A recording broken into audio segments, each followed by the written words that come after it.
gas prices. Everyone's talking about gas prices. Congratulations, we finally made the national average above $5 a gallon. It's a record. It's not the kind of record you want. But I saw an article a couple of days ago on Yahoo Finance, and it stuck with me, and it didn't really click until now. And I went back a couple of days and I found it again, and I played it, and I said, this is awfully interesting.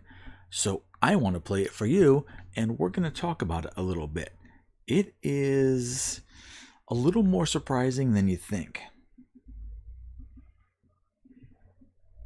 Shares of EVgo, by the way, are charging up despite its recent Q1 earnings miss, and with a number of key partnerships in the works and a solid push from the Biden administration. The electric...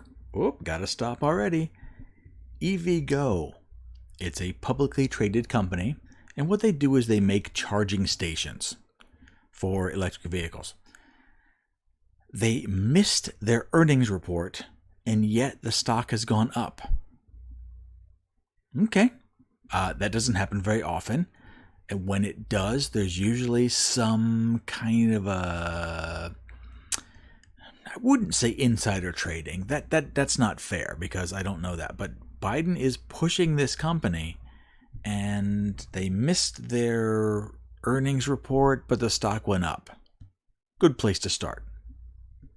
Electric vehicle charging company maybe looking at a bright future. Joining us now is EVgo CEO Kathy Zoy. Kathy, good to talk to you today. Before we get into the numbers for your company, I'm just curious what you have seen in terms of EV adoption with gas prices so high. I know you're on the charging side of things, but the thinking here, I have to say every time I drive by a gas station, in my head, I think, why would you pay that amount of gas when a full charge is so much less? But obviously there's many things at play here. What are you seeing? Well, you're not alone.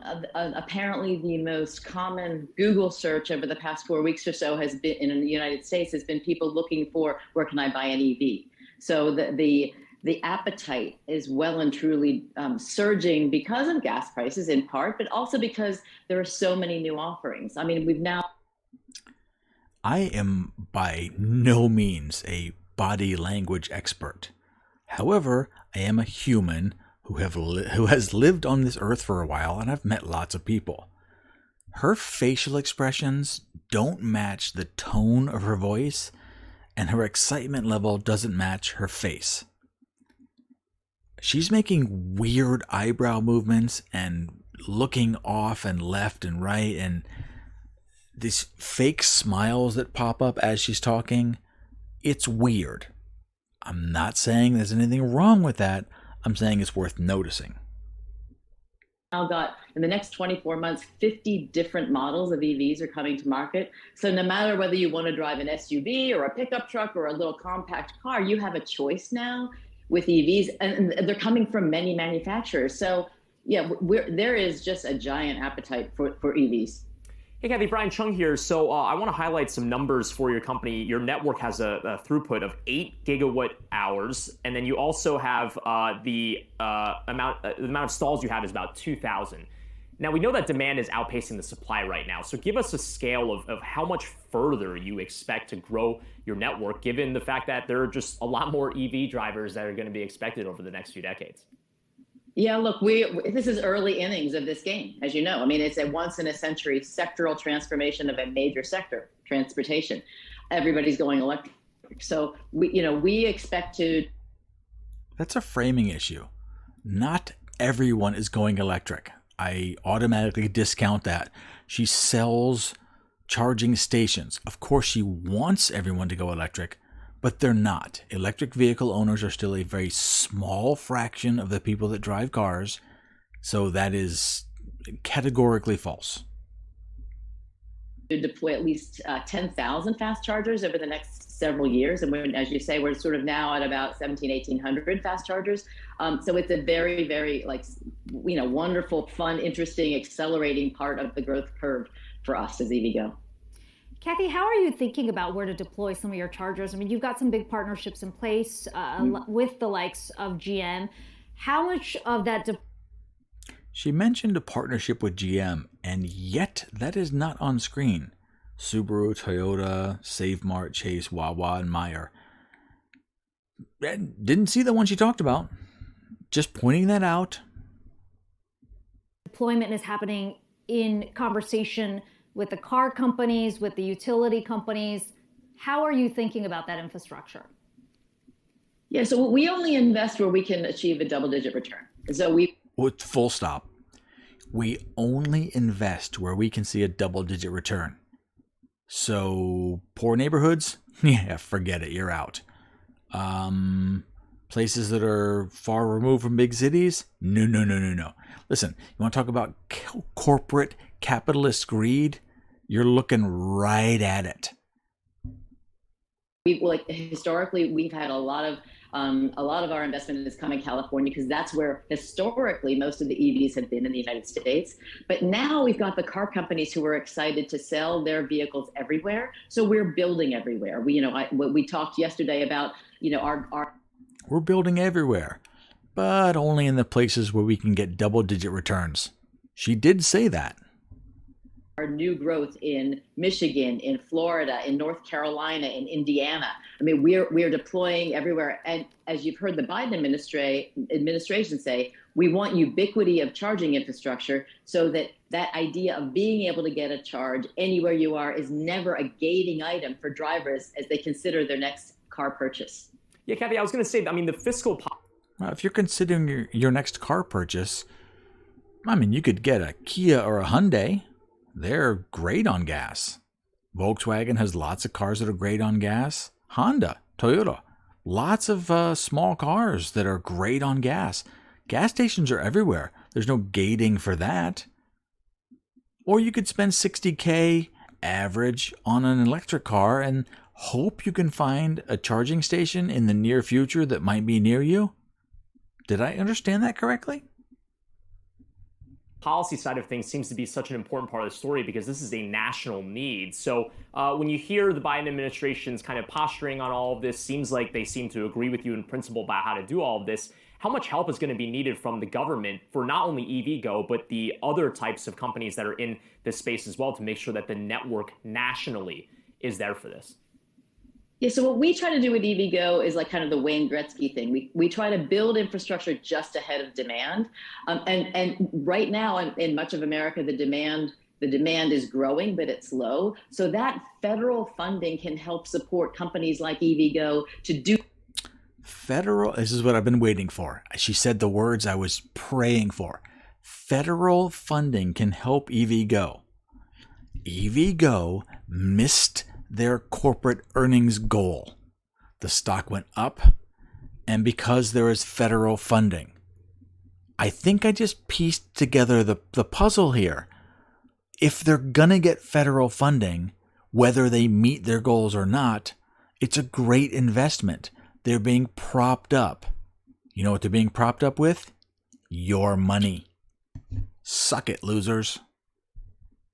Do that, to build ahead of when there's enough EVs on the road for the projects to pencil, particularly in rural areas, particularly in corridors. There are companies that specialize in multi-unit dwellings and apartment buildings where there's no charging. All of those sorts of things are going to be helped and aided by federal money that's going to come through the infrastructure bill.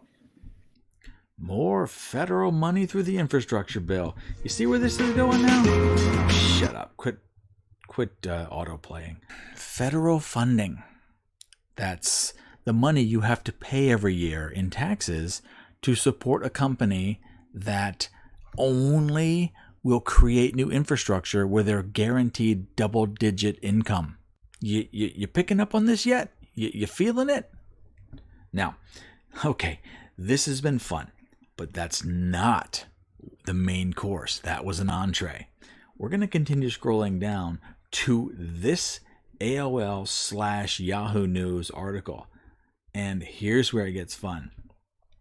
California energy officials issued a sobering warning this month, telling residents to brace for potential blackouts as the state's energy grid faces capacity constraints heading into the summer months. Keep in mind, this article is a week or two old, and I dug it back up out of my memory hole. California gets a ton of their power from wind and solar and dams, hydro, okay? The lakes are all drying up. The rivers are all drying up. They don't have any hydro. They don't have any power anymore from that. Wind, it works on and off. It's sporadic. It's irrational. Solar works great during the daytime.